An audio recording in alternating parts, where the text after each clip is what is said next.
الرحمن الرحیم باب اعداد آلت الجہاد مشکات تم اردو سبق نمبر 41 میں آگے مصنف رحم اللہ جہاد کا بیان چل رہا تھا کہ کرے اعداد و آلت الجہاد، جہاد کی جو آلات اوزار اسلحے ہیں تیاری کرنا، جو بھی تمام قسم اسلحوں کی اس کے متعلق ہے۔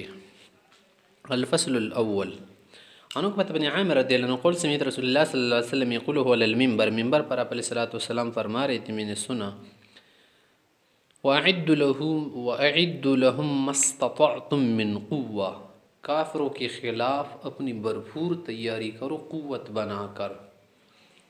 پھر فرمائے کہ إِنَّ الْقُوَّةَ الرَّمْيُ، جو قوت ہے پاور طاقت وہ کیا ہے؟ مارنا ہے، صحیح تیر چلانا ہے اور صحیح بندوق چلانا ہے۔ الا ان القوة الرمی 3 مرتبہ فرمایا۔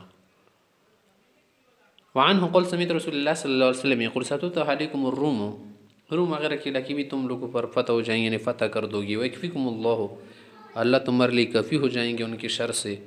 فلا یعجز احدکم ان یلہو باسمہ، کوئی اس سے عاجز نہ ہو جائے کہ تیروں سے نہ کھیلے۔ ان یلہو باسہمہ منا، تیر سے نہ کھیلے کا مطلب کیا ہے؟ نہیں تیری چلائے، اس کی ٹریننگ نہ چھوڑ دے۔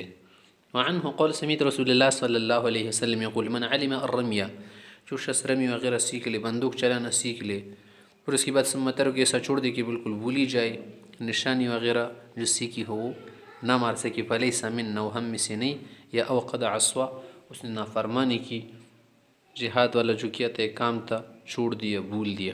وان سلمۃ بن الاکوع رضی اللہ عنہ قولی سے اب کہتے ہیں خرج رسول اللہ صلی اللہ علیہ وسلم علی قوم من اسلم، پیغمبر اسلم اسلم قبیلے کے پاس کچھ لوگوں کے پاس وہ گزرے، نکلے کسی جگہ جا رہے تھے، یتناولون بالسوق، وہ لوگ بازار وغیرہ کسی کنارے پر کیا کر رہے تھے؟ آفس میں مقابلے کے طور پر تیر چلاتے تھے۔ فقال فرمائے ارموا بنی اسماعیل، مارو تیر چلاؤ، یہ تیر اندازی سیکھو، فإن اباکم کان رامیہ، کہ تمہارے ابا جان جد امجد بھی کیا تھے، رامی تھے، مانا تیر چلانے والے تھے۔ وَأَنَا مَعَ بَنِي فُلَانٍ لِأَحَدِ الْفَرِيقَيْنِ، پھر دو فریقوں میں سے ایک کی طرف اشارہ کر کے میں ان کے ساتھ ہوں۔ فَامْسَكُوا بِأَيْدِيهِمْ، انہوں نے کیا کر دیا؟ اپنے ہاتھوں کو روک لیا۔ فَقَالَ مَا لَكُمْ، تم نے کیوں ہاتھوں کو روک لیا؟ مارو نا۔ قَالَ وَكَيْفَ نَرْمِي وَأَنْتَ مَعَ بَنِي فُلَانٍ، تم کہہ رہے کہ ہم ان کے ساتھ ہیں، آپ کہہ رہے تو ہم کیسے مار سکیں گے؟ نہیں چاہتے کہ ان سے مقابلہ جیت جائے جن کے ساتھ آپ ہو۔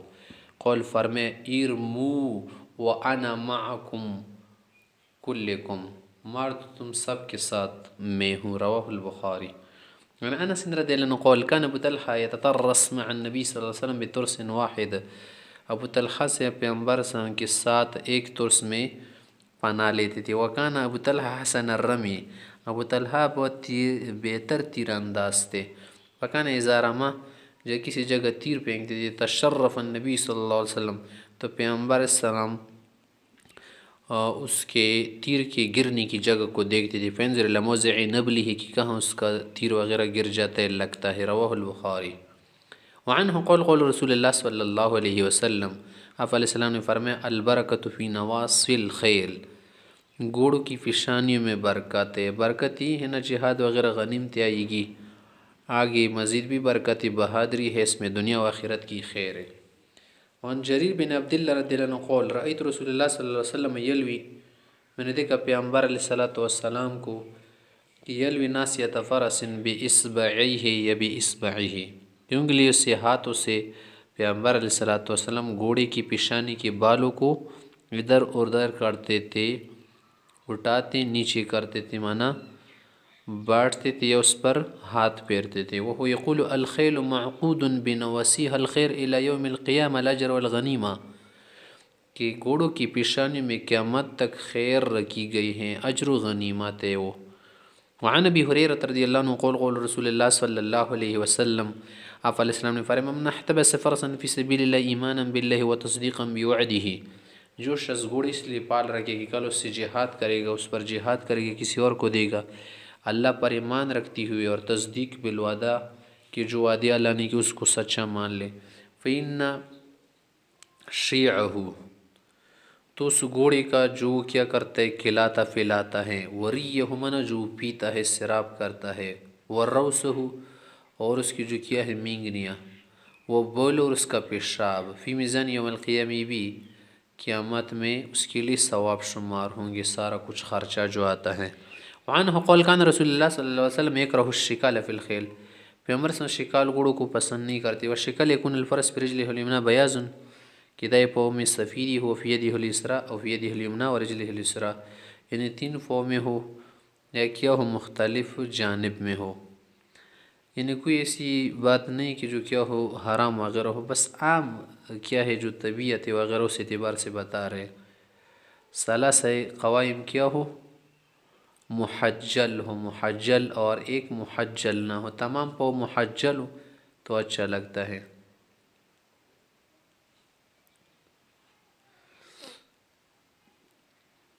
آگے کہتے ہیں والشکال يكون بالفرس في رجله اليمنى بيزز وفي يده اليسرى وفي يده اليمنى ورجله اليسرى، رواه مسلم۔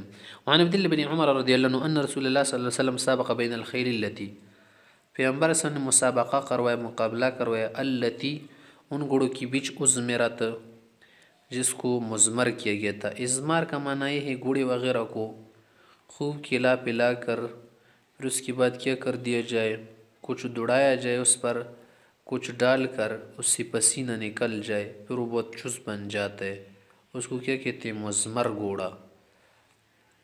اور ایک غیر مزمر ہوتے جیسے نہیں تھے، ان کی بیچ مقابلہ کروایا من الحافیہ، حافیہ علاقے سے جو مدینے سے کچھ میلوں پارے، وامد اور اس کی جو غایت رکینا نشان حد، ثنیۃ الوداع، ثنیۃ الوداع پہاڑی تھی، وہ بین مسیطۃ امیال اور دونوں کی بیچ جو فاصلہ ہے 6 میل کا ہے، وسابق بین الخیل التی لم تزمر اور ان گھوڑوں کی بیچ بھی مقابلہ کروایا تھا جو مزمر نہیں کیے گئے تھے، من الثنیۃ ثنیہ پہاڑی سے لے کر مسجد بنی زریق، بنی زریق تک، اور ان کے درمیان کتنا فاصلہ، بینہما میل، صرف 1 میل کا فاصلہ تھا۔ وعن انس رضی اللہ عنہ قول كانت ناقة لرسول اللہ صلی اللہ علیہ وسلم تسمى العضباء، پیغمبر صلی اللہ علیہ وسلم کی اونٹنی کا نام عضباء تھا، عضب کاٹنے کو کہتے ہیں، مقطوعۃ الاذن کو بھی عضبہ کہتے ہیں، یا مشقوقۃ الاذن کان پھٹ گئے ہو، بعض کہتے کہ یہ قصوہ اونٹنی ہے، بعض کہتے نہیں قصوہ الگ تھی اور عضبہ الگ تھی۔ وکانت لا تسبق، اس سے کوئی بھی اونٹ آگے نہیں جا سکتا تھا، بہت تیز جاتی تھی۔ فجاء عربی علی قعود له، ایک مرتبہ کوئی دیہاتی تھا اپنے اونٹ پر آیا، فسبقها، وہ اونٹ آگے بڑھ گیا، فاشتد ذلك علی المسلمین، مسلمانوں کو یہ کچھ عجیب سا لگا کہ یہ کیسے ہو سکتا ہے، پیغمبر صلی اللہ علیہ وسلم کیوں نہیں سے آج تک کوئی اونٹ آگے نہیں ہوا، یہ کیسے آگے ہوا؟ پیغمبر علیہ وسلم نے فرمایا کہ اس میں کون سی ایسی بات ہے، بعض اوقات دنیا کی چیزیں عروج پر چلی جاتی ہیں، پھر عروج کے بعد زوال بھی ہوتا ہے۔